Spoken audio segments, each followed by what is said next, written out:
Hello guys, a very good morning to all of you. स्वागत है आप सभी का ऑनलाइन स्टडी एकेडमी में। आज डेट है 17 अक्टूबर 2020 और आज की डेट के जितने भी इंपॉर्टेंट करंट अफेयर्स हैं वो डिस्कस करेंगे हम इस वीडियो में। और उसके साथ ही देखेंगे कुछ इंपॉर्टेंट वन लाइनर्स और साथ में है क्विज। तो मेक श्योर वीडियो को लास्ट तक जरूर देखिएगा।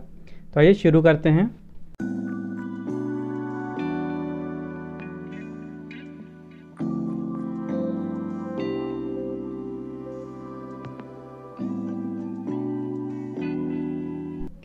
तो आज का पहला क्वेश्चन है, which bank has won the central bank of the year award 2020। किस बैंक ने central bank of the year पुरस्कार 2020 जीता है। तो अभी हाल ही में बैंक ऑफ घाना ने जीता है 2020 का central bank of the year award. Okay, bank of घाना आपका राइट आंसर हो जाएगा।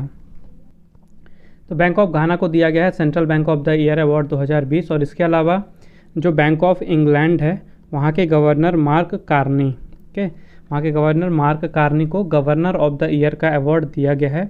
और ये अवार्ड दिए जाते हैं सेंट्रल बैंकिंग अवार्ड्स के द्वारा, जो कि हर साल एनुअली इनको करवाया जाता है ताकि जो भी सेंट्रल बैंकिंग कम्युनिटी है सारे देशों की, वहाँ के एक्सीलेंस को रिकॉग्नाइज़ किया जा सके।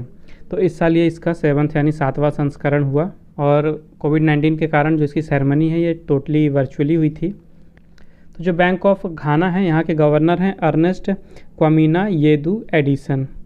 Ernest Kwamina Yeadu Addison. इसका हेडक्वार्टर है घाना के एक्रा में और इसका स्थापना हुआ था 1957 में। नेक्स्ट क्वेश्चन है, on which of the following date world food day 2020 was observed. निम्नलिखित में से किस दिन विश्व खाद्य दिवस 2020 मनाया गया। तो 16 अक्टूबर को मनाया जाता है हर साल पूरे विश्व भर में वर्ल्ड फूड डे यानी कि विश्व खाद्य दिवस। तो हर साल 16 अक्टूबर को ये दिन मनाया जाता है विश्व खाद्य दिवस। और इसका जो मेन एम है तो जो हंगर है यानी भूख है, भूखमरी है, उसको पूरे विश्व भर में से हटाना, ओके, ताकि जो लोग हैं उनको उनका अधिकार मिले, जो उनका खाने का अधिकार है उनको अधिकार मिले, हर इंसान के पास खाने के लिए खाना हो। तो जो लोग भी हंगर से सफ़र कर रहे हैं, जिनको फूड सिक्योरिटी नहीं मिल रही है, जिनके पास खाने के लिए कुछ भी नहीं है, तो ऐसे लोगों की मदद करने के लिए और भूखमरी के खिलाफ आवाज़ उठाने के लिए, अवेयरनेस फैलाने के लिए हर साल 16 अक्टूबर को वर्ल्ड फूड डे मनाया जाता है। इसके साथ ही जो यूनाइटेड नेशंस का एक पार्ट है फूड एंड एग्रीकल्चर ऑर्गेनाइजेशन, जिसे FAO के नाम से जाना जाता है, तो इसकी भी स्थापना 16 अक्टूबर को ही की गई थी 1945 में। और इस साल इसकी थीम रखी गई है grow nourish sustain together. Okay, grow nourish sustain together. उसके साथ ही 15 अक्टूबर को मनाया गया था ग्लोबल हैंड वॉशिंग डे 2020, जिसके लिए थीम रखी गई थी हैंड हाइजीन फॉर ऑल। और ये दिन मनाया गया था ताकि लोगों को हैंड वॉशिंग के बारे में इम्पोर्टेंस उसकी बताई जा सके, कितना ज़रूरी है हमेशा अपने हाथ धोते रहना ताकि जो गंदगी है वो हाथों से हट जाए और इससे कई तरह की बीमारियों से भी बचा जा सकता है। ओके, तो हाथ धोने की इम्पोर्टेंस के बारे में जागरूकता या अवेयरनेस फैलाने के लिए मनाया जाता है हर साल ये ग्लोबल हैंड वॉशिंग डे। और इसी दिन के उपलक्ष्य में उत्तर प्रदेश के चीफ मिनिस्टर योगी आदित्यनाथ जी ने वहाँ पे उत्तर प्रदेश में एक कैंपेन लॉन्च किया है जिसका नाम है हाथ धोना रुके कोरोना।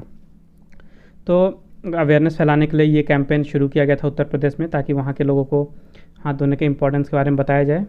और काफ़ी सारे प्रोग्राम भी वहाँ पे डेमो देने के लिए ऑर्गेनाइज़ कराए गए थे कि किस तरह से प्रॉपरली हाथ धोया जाता है।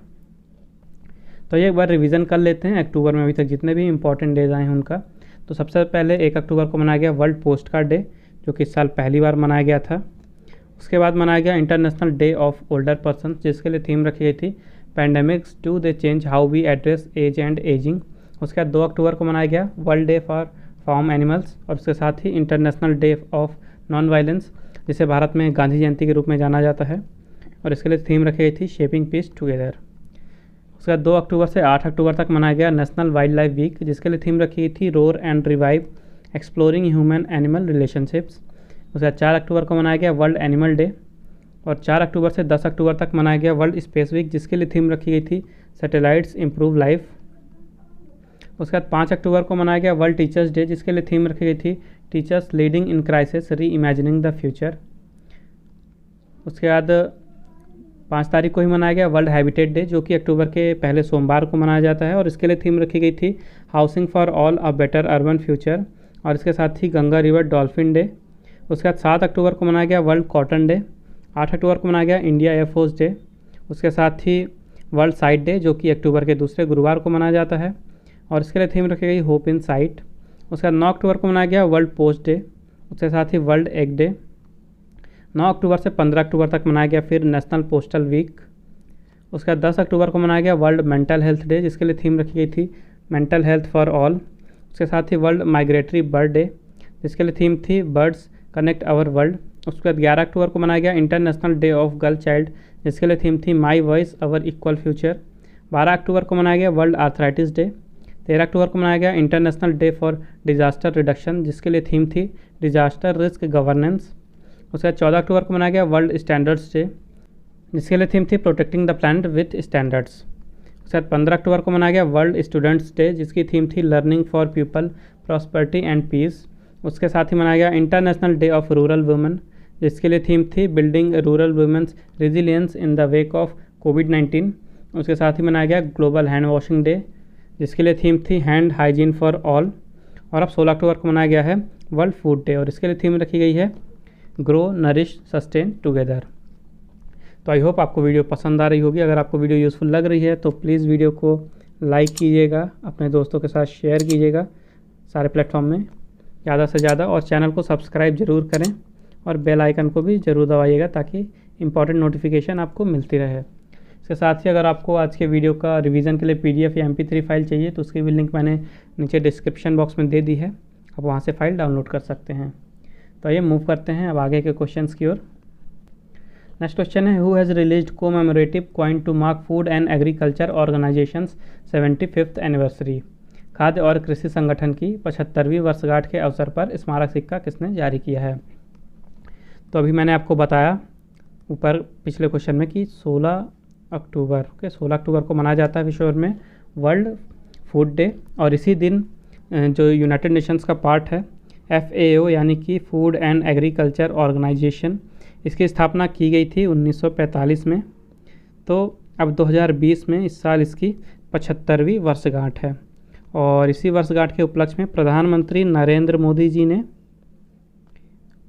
एक 75 रुपये का स्मारक सिक्का जारी किया है। ओके, 75 रुपये का, ये याद रखिएगा, 75वीं वर्षगांठ में 75 रुपये का स्मारक सिक्का जारी किया है। और किसकी 75वीं वर्षगांठ? फूड एंड एग्रीकल्चर ऑर्गेनाइजेशन यानी खाद्य और कृषि संगठन। और प्रधानमंत्री नरेंद्र मोदी जी ने 75 रुपये का ये कोमेमोरेटिव सिक्का तो जारी किया ही है और इसके साथ ही वर्ल्ड फूड डे के उपलक्ष्य में 8 क्रॉप्स की 17 नई डेवलप्ड वेराइटीज़ को भी लॉन्च किया है। ओके, तो जो फूड एंड एग्रीकल्चर ऑर्गेनाइजेशन है इसका काम क्या होता है, तो पूरे विश्व भर में भूख को हटाने के लिए, हंगर को हटाने के लिए और जो न्यूट्रिशन है उसको बढ़ावा देने के लिए और फूड सिक्योरिटी को बढ़ावा देने के लिए ये काम करती है, एफर्ट्स करती है। और ये जो ऑर्गेनाइजेशन है ये एक इंटरनेशनल ऑर्गेनाइजेशन है जिसे स्थापित किया गया था यूनाइटेड नेशंस के पार्ट के रूप में और इसकी स्थापना की गई थी 1945 में, इसलिए इस साल इसकी 75वीं वर्षगांठ है। यहाँ के डायरेक्टर जनरल हैं क्यू डोंग्यू, इसका हेडक्वार्टर है रोम, इटली में। नेक्स्ट क्वेश्चन है in which state will the world's biggest zinc smelter project be set up. दुनिया की सबसे बड़ी जिंक स्मेल्टर परियोजना किस राज्य में स्थापित की जाएगी। तो गुजरात में की जाएगी दुनिया की सबसे बड़ी जिंक स्मेल्टर परियोजना स्थापित। ओके, तो इस जिंक स्मेल्टर प्रोजेक्ट को गुजरात में स्थापित करने के लिए, इस्टेब्लिश करने के लिए जो गुजरात गवर्नमेंट है उन्होंने वेदांता ग्रुप की जो फर्म है हिंदुस्तान जिंक लिमिटेड, उनके साथ एक पैक्ट साइन किया है। और ये जो हिंदुस्तान जिंक लिमिटेड है ये दुनिया की जितनी भी बड़ी बड़ी प्रोड्यूसर है जिंक लीड की उनमें से एक कंपनी है और ये भारत की इकलौती प्रोड्यूसर है जो कि जिंक लीड और सिल्वर को प्रोड्यूस करती है। तो इसी हिंदुस्तान जिंक लिमिटेड के साथ पैक्ट साइन किया गया है और इसमें लगभग 5,000 से लेकर 10,000 करोड़ तक का इन्वेस्टमेंट किया जाएगा और लगभग इससे 5,000 लोगों को एम्प्लॉयमेंट दिया जाएगा, डायरेक्ट या इनडायरेक्ट। और ज़्यादातर जो वहाँ के लोकल यूथ्स हैं गुजरात के और जो ट्राइबल एरियाज़ के पर्सनस हैं उनको जॉब दी जाएगी। और ये जो प्रोजेक्ट है ये 2022 तक ऑपरेशनल हो जाएगा और इसकी जो क्षमता है तो इसकी क्षमता है 300 किलो टन्स पर एनम। तो गुजरात की कैपिटल है गांधीनगर, चीफ मिनिस्टर हैं विजय रूपानी और गवर्नर हैं आचार्य देवव्रत। नेक्स्ट क्वेश्चन है cabinet has approve dash crore rupees for the implementation of strengthening teaching learning and result for state project, यानी शॉर्ट में कहा जाए तो stars. Okay, strengthening teaching learning and result for state का शॉर्ट फॉर्म हो जाएगा stars. तो हाल ही में स्टार्स परियोजना के कार्यान्वयन के लिए कैबिनेट ने कितने करोड़ रुपए को मंजूरी दी है? तो अभी हाल ही में कैबिनेट ने 5,718 करोड़ रुपए की मंजूरी दी है जो स्टार्स यानी कि strengthening teaching learning and results और स्टेट परियोजना है उसके इम्प्लीमेंटेशन के लिए। ओके, तो आंसर याद रखिएगा 5,718 करोड़ रुपए, 5718 करोड़ रुपीज़। तो ये जो स्टार्स प्रोजेक्ट है इसे स्पॉन्सरशिप किया गया है जो डिपार्टमेंट ऑफ स्कूल एजुकेशन है। Okay, department of school education and literacy और उसके साथ ही मिनिस्ट्री ऑफ एजुकेशन के द्वारा, ताकि भारत में जो स्कूल एजुकेशन सिस्टम है उसको सुधारा जा सके। जो अभी नई एजुकेशन पॉलिसी लॉन्च की गई थी, नेशनल एजुकेशन पॉलिसी 2020, उसी के जैसे सेम ऑब्जेक्टिव के बेस पे इसे लॉन्च किया गया है और इसका फुल फॉर्म है strengthening teaching learning and results for states यानी कि स्टार्स। तो इस प्रोजेक्ट की जो टोटल कॉस्ट है ये है 5,718 करोड़ रुपए और इसमें से लगभग जो 3,700 करोड़ रुपए हैं यानी अप्रॉक्सीमेटली $500 मिलियन ये अमाउंट दिया जाएगा वर्ल्ड बैंक के द्वारा। 3,700 करोड़ रुपए वर्ल्ड बैंक देगा और बाकी के गवर्नमेंट देगी। और इसे जो है इस 6 स्टेट में लॉन्च किया जाएगा। ये 6 स्टेट को कवर करेगा ये प्रोजेक्ट, हिमाचल प्रदेश, राजस्थान, महाराष्ट्र, मध्य प्रदेश, केरला और उड़ीसा। तो ये 6 स्टेट हैं जिन्हें ये प्रोजेक्ट कवर करेगा। नेक्स्ट क्वेश्चन है who has launch second phase of thalassaemia Bal Seva योजना। थैलेसीमिया बाल सेवा योजना का दूसरा चरण किसने शुरू किया है?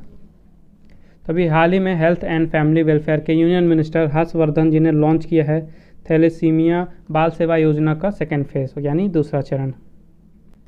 तो ये जो स्कीम थी थैलेसीमिया बाल सेवा योजना, इसे लॉन्च किया गया था 2017 में और इसे लॉन्च किया गया था ऐसे पेशेंट्स के लिए जो कि थैलेसीमिया से ग्रसित हैं और उनके पास प्रॉपर इलाज के लिए पैसे नहीं हैं। तो जो गवर्नमेंट है उनके इलाज के लिए पैसे देगी, इसलिए स्कीम लॉन्च की गई थी 2017 में और इस स्कीम का अभी दूसरा चरण लॉन्च किया गया है union minister for health and family welfare doctor Harshvardhan ji के द्वारा।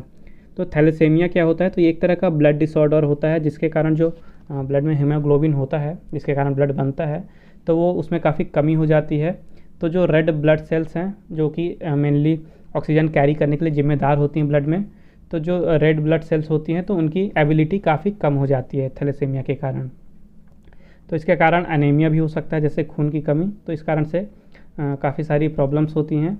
तो इसीलिए जो थैलेसीमिया से ग्रसित पेशेंट्स हैं उनके इलाज के लिए जो खर्चा नहीं उठा सकते उसके इलाज का, तो उनके इलाज के खर्च के लिए ये स्कीम लॉन्च की गई है और उसका हाल ही में दूसरा चरण शुरू किया गया है।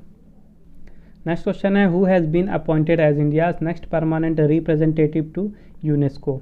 यूनेस्को में भारत के अगले स्थायी प्रतिनिधि के रूप में किसे नियुक्त किया गया है? तो अभी हाल ही में विशाल के शर्मा जी को नियुक्त किया गया है यूनेस्को में भारत के अगले परमानेंट रिप्रेजेंटेटिव के रूप में। ओके, नाम याद रखिएगा विशाल वी शर्मा।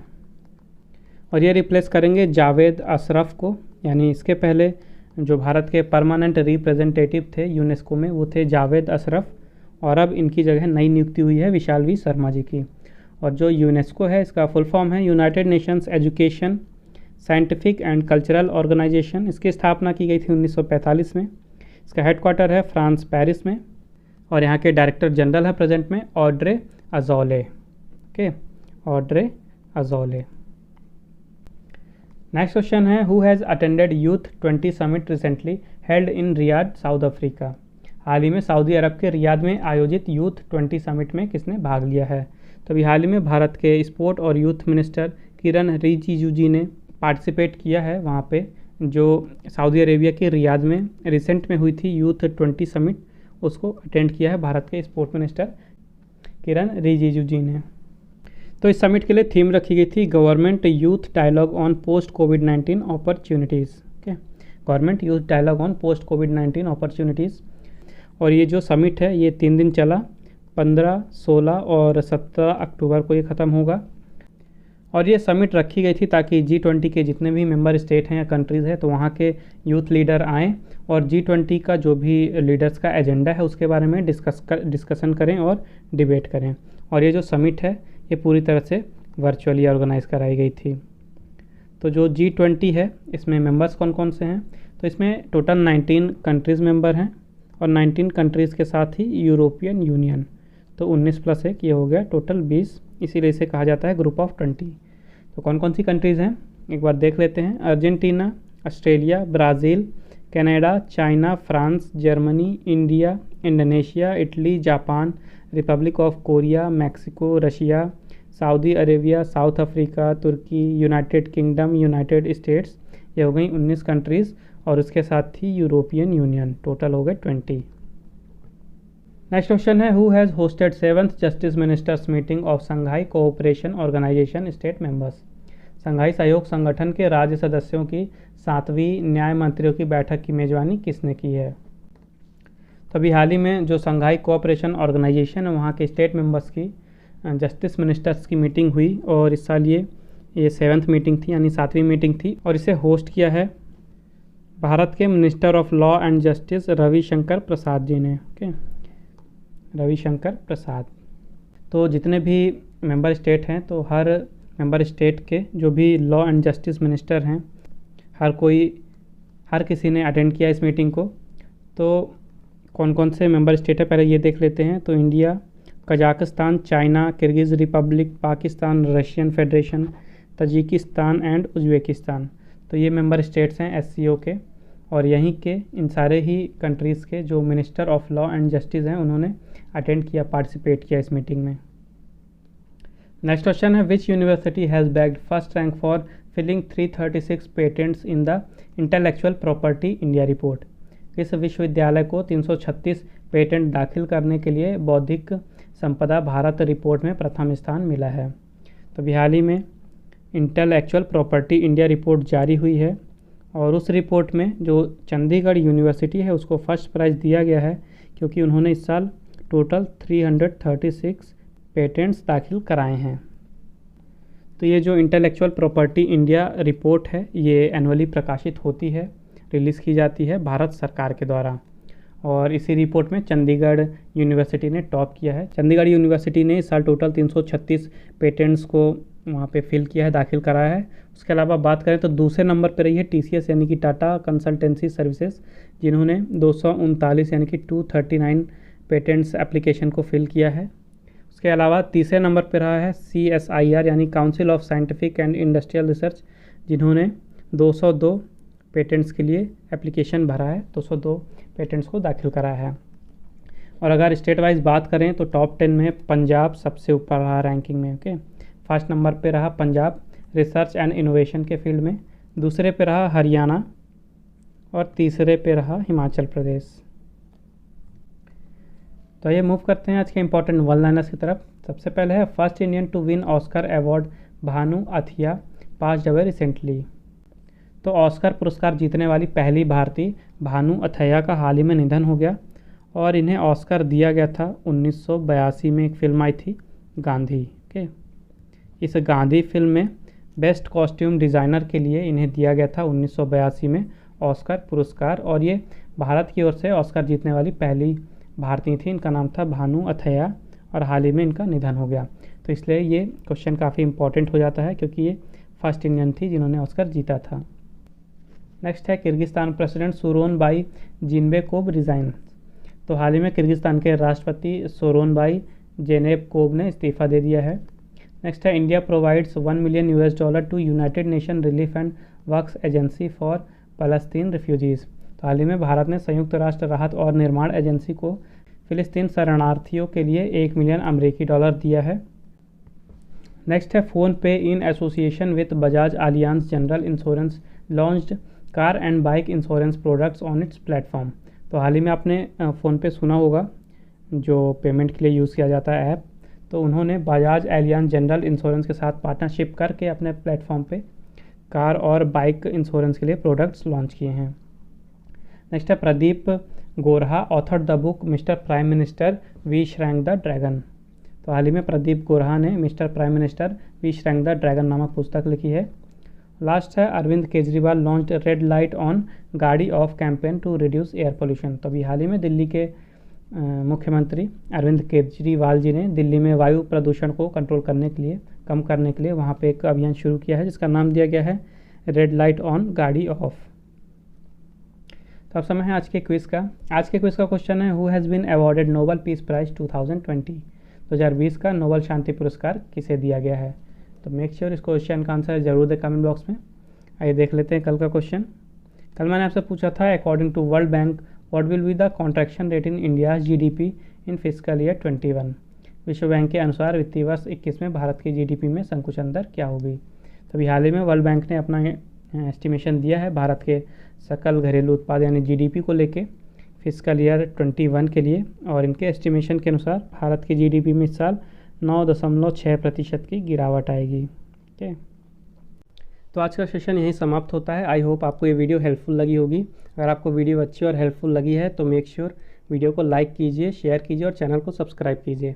अगर आपको आज के वीडियो का पीडीएफ चाहिए तो मैंने डिस्क्रिप्शन में टेलीग्राम चैनल की लिंक दे दी है। आप हमारे टेलीग्राम चैनल पे जाके आज का पीडीएफ डाउनलोड कर सकते हैं। उसके साथ ही आप फेसबुक में मुझे फॉलो कर सकते हैं ऑनलाइन स्टडी अकेडमी 20 पे, और आप इंस्टाग्राम में मुझे फॉलो कर सकते हैं online.study.academy सर्च करके। तो मिलते हैं कल फिर एक नए वीडियो में कुछ नए करंट अफेयर्स के साथ, और साथ में देखेंगे कुछ इंपॉर्टेंट वन लाइनर्स और क्विज तो होगा ही। तो मेक श्योर कल भी आप हमारे साथ इसी टाइम पे जुड़े। तब तक के लिए take care and thank you guys.